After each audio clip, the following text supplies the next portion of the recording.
공감은 진심으로 궁금해하며 질문으로부터 시작한다고 하셨습니다. 충조평판이 너무나도 익숙한 우리가 사람 자체에 대해 진심으로 궁금한 마음을 어떻게 지속할 수 있을까요? 충조평판, 그러니까 제가 책에서 충고나 조언, 평가나 판단이라는 것은 사람과 사람의 소통을 막고 시작조차 못하게 하는 가장 큰 걸림돌이라는 얘기를 굉장히 강조했어요. 그러니까 누군가가 자기 속마음을 얘기할 때 충조평판, 충고나 조언, 평가나 판단을 하는 것은 그 사람한테 다시 비수를 꽂는 그런 일이 되는 경우가 너무도 많다. 관계 자체가 시작조차 못하게 하는 그런 허들이 된다. 이런 얘기를 많이 했는데요. 공감이라는 것은요, 공감을 하려면요, 상대방한테 주목을 해야 돼요. 그 사람의 상황을 궁금해해야 해요. 그래야 그 사람의 상황을 공감할 수 있어요. 듣기 시작할 테니까. 주목하고 궁금해해야 그 사람의 상황을 듣기 시작할 테니까 들어야 그 다음에 공감할 수 있잖아요. 그런데 우리는 이제 그 단계를 건너뛰어서 공감의 방법론을 자꾸 생각을 한단 말이죠. 궁금해하거나 그 사람에 대해서 주목 안 한 채로 어떻게 하면 공감을 잘 할 수 있나? 어떻게 하면 그 사람이 얘기할 때 잘 견디고 끄덕끄덕 하는 거? 이거 어떻게 하면 되나?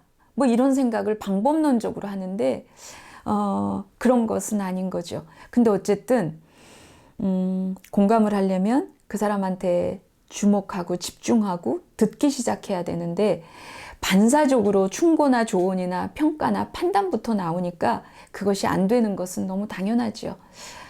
근데요, 그럴 때 충조평판하지 않고 어떻게 그 사람한테 주목할 수 있냐라고 물으셨는데 그런 방법이 따로 있지는 않습니다. 좀 극단적으로 제가 얘기를 해야 될 것 같아요. 어떤 사람이 자기 속마음이나 고민이나 어려움을 얘기했을 때 충조평판이 나온다는 것은요, 그 사람의 말을 전혀 듣지 않았을 때, 전혀 듣지 않은 사람이 하는 말일 수밖에 없다는 거죠. 그걸 인식하는 게 충조평판을 하지 않게 되는 가장 근본적인 시작이 될 것 같아요.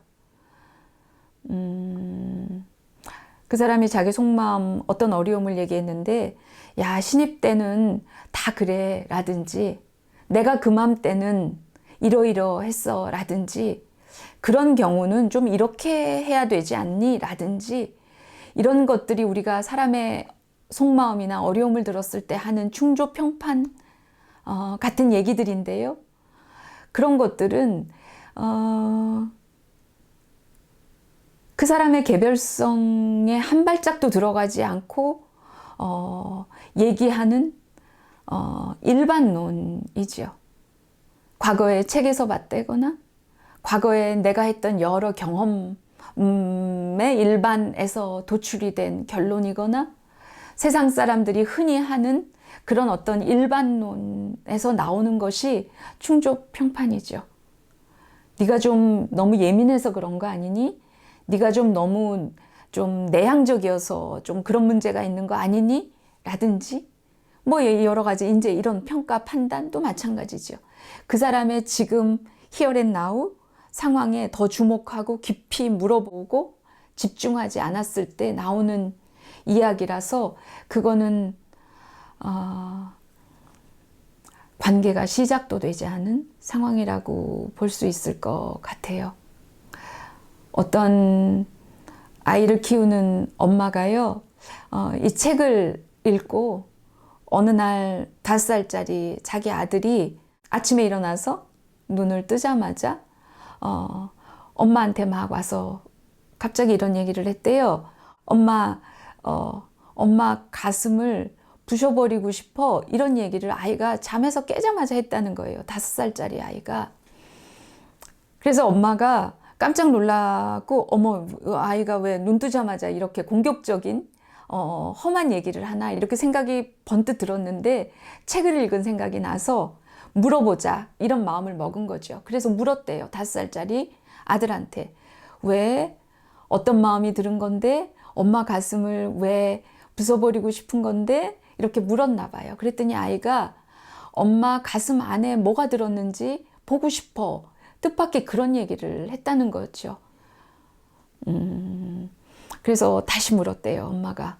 엄마 가슴 안에 뭐가 들어있을 것 같은데 이렇게 물었더니 아이가 하는 말이 밥하고 물하고 하트가 들었을 것 같아. 이렇게 얘기를 했다는 거예요.